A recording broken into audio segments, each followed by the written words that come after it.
How much toilet paper is sold in France each year? How many miles of train tracks are there in Germany? What percentage of people are standing up versus sitting or lying down at 9:45 a.m. in the United States? In job interviews, you may face a brain teaser like one of these. What's the point of guessing the answer to a question when you can just take 5 seconds and Google it, you might wonder. The purpose isn't to make you sweat and scream curse words in your head, but rather to test your capacity for structured thinking and your ability to use logic, practice deduction, and build a big answer by asking many small questions. With structured thinking, you methodically break down problems and solve them piece by piece, rather than worrying, relying on past assumptions, or shrugging in absolute cluelessness. Neil deGrasse Tyson once told a hypothetical story about asking two job candidates the same question: how tall is the spire on the building they're in? In this scenario, one candidate happens to know the answer. The other steps outside, measures the building's shadow against her own, and gives a rough estimate. "Who are you gonna hire?" Tyson said. "I'm hiring the person who figured it out. 'Cause that person knows how to use the mind in a way not previously engaged." Anyone can improve their structured thinking with practice. The best thing to do is ask yourself pointless questions, ones you can't easily find the answers to online. Writer Hannah Young shares a prompt that should take you about 3 minutes to figure out: how many customers visit your favorite restaurant every year? Here, I'll give it a shot. I live in Munich. My favorite restaurant is Lemongrass, a Vietnamese place around the corner.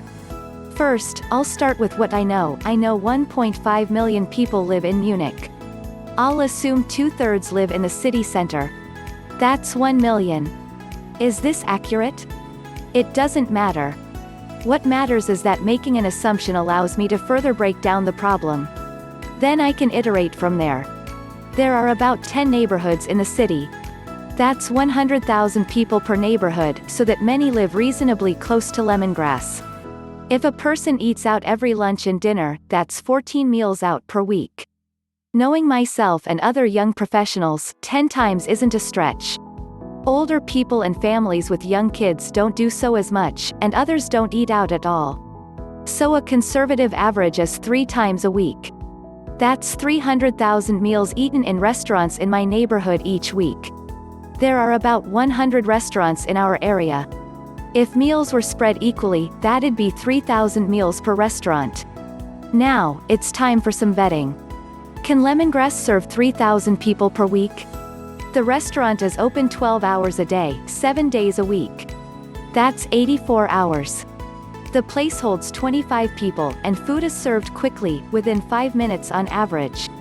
At 100% capacity, they could serve 125 meals per hour, or 10,500 meals per week.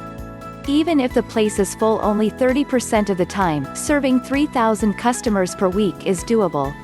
Let's say Lemongrass is closed 2 weeks out of the year for vacations or holidays. At 50 weeks, that's 150,000 customers per year. I started with big numbers and moved into smaller ones, but you could also do the opposite. Starting on either end works. Is this answer 100% correct? Definitely not. Is it in the right order of magnitude?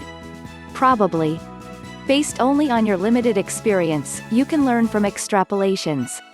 For Lemongrass, we can now find potential problems and perhaps even solutions to those problems. Structured thinking isn't just smart, it's innovative. The word structure makes it sound like you're removing the creativity from your thinking process. Actually, the opposite is true. Creativity thrives on rules.